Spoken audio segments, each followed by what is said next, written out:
السلام عليكم ورحمة الله وبركاته. الحمد لله والصلاة والسلام على رسول الله صلى الله عليه وسلم.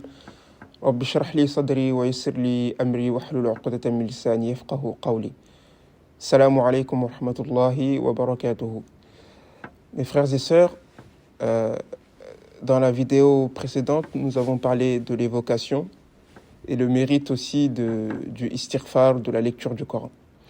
Et avec l'évocation que l'être humain, il arrive à avoir la sérénité et la tranquillité du cœur, cette tranquillité. Et même les prophètes, ils cherchaient la tranquillité. Ibrahim alayhi salatu wassalam, il demande à Allah subhanahu wa ta'ala comment il fait revivre les morts. Et Allah subhanahu wa ta'ala lui répond, Awalam tu'min, ne crois-tu pas? Ibrahim répond, Bala, certes, oui, je crois. Walakin yatma'inna qalbi. Mais je cherche la tranquillité du cœur. Je veux que mon cœur, il soit apaisé. Donc la tranquillité du cœur, elle est très très importante dans la vie du musulman, dans la vie de l'être humain. L'être humain, il cherche sans cesse à avoir la tranquillité et le bonheur. Et ces choses-là sont attachées à travers l'évocation d'Allah subhanahu wa ta'ala. Et le musulman aussi doit chercher à s'isoler. L'isolement, il a un côté bénéfique. Il y a des vertus dans l'isolement pour méditer sur Allah subhanahu wa ta'ala.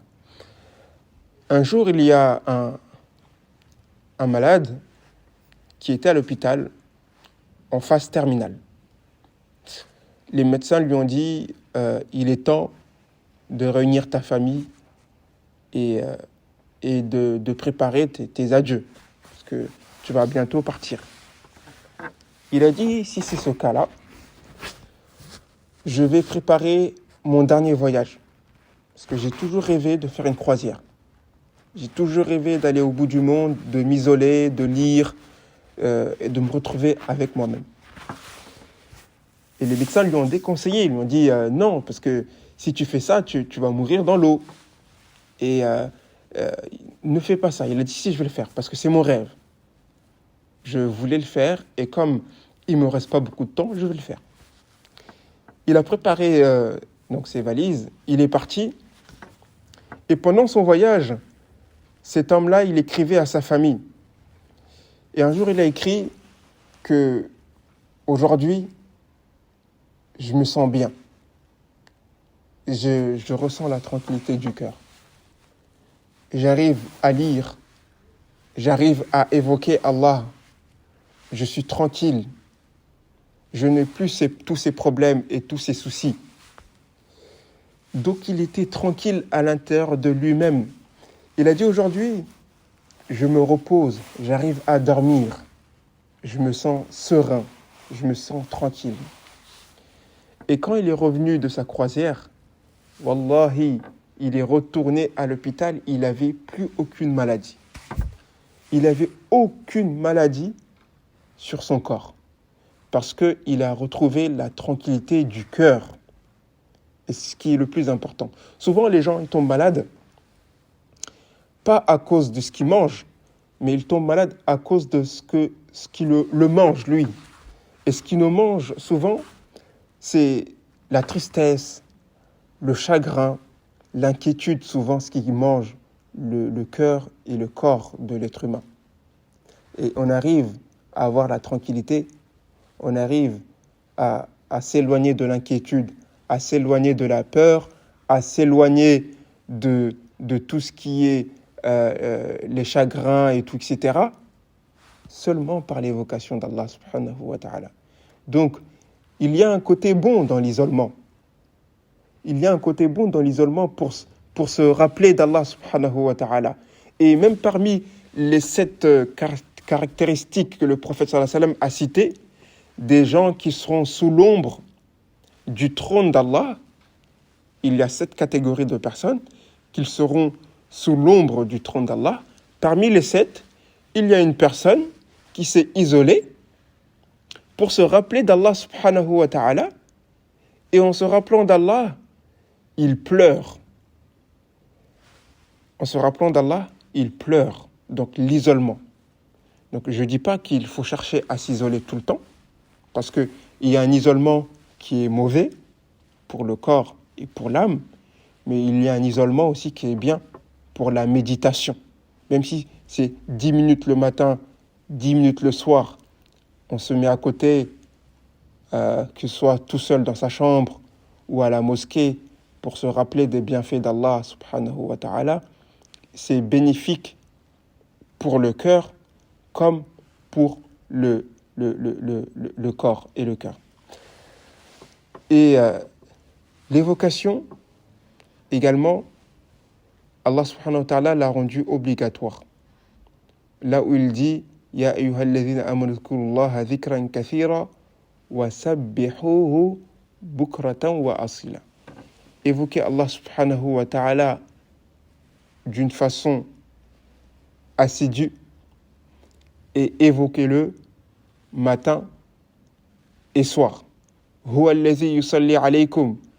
Allah, c'est lui qui prie sur vous. Et la prière d'Allah, c'est la miséricorde. Wa malaikatuhu, et les malaïkas, ils demandent pardon pour vous. Li yukhrijakum min adh-dhulumati ila an-nur. Li yukhrijakum min adh-dhulumati ila an-nur. Allah subhanahu wa ta'ala, il nous demande de l'évoquer. Pourquoi? Déjà, il nous donne la tranquillité. 2, les anges, ils demandent pardon à Allah pour nous. Et 3, Allah subhanahu wa ta'ala, il nous fait sortir des ténèbres de l'ignorance, les ténèbres de l'égarement, pour nous faire rentrer vers la lumière de la guidée et la lumière de la science et la lumière de la tranquillité. N'oubliez pas, mes très chers frères, et sœurs, de faire minimum 100 fois astaghfirullah le matin, 100 fois astaghfirullah le soir, 100 fois subhanallah, walhamdulillah, wa la ilaha illallah, wallahu akbar, wa la hawla wa la quwwata illa billah, 100 fois le matin, 100 fois le soir.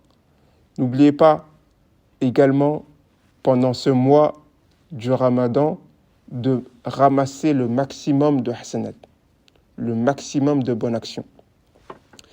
Parce que c'est une occasion. Et l'occasion, il ne faut pas la louper. On n'en a qu'une seule. On n'a aucune garantie de vivre le Ramadan prochain. Même, on n'a aucune garantie d'être présent demain ou de finir le Ramadan. Donc, on ramasse le maximum de hasanat, de bonnes actions. Que ce soit à travers la lecture du Coran, à travers l'évocation, à travers l'entraide. L'entraide, le musulman, il doit être quelqu'un qui aide les gens. Mi'awanan, c'est-à-dire, il doit même dépasser les limites dans l'aide, dans le bien. Tu peux aider les gens dans le bien sans limite. Ce que tu es capable de faire pour les gens, fais-le.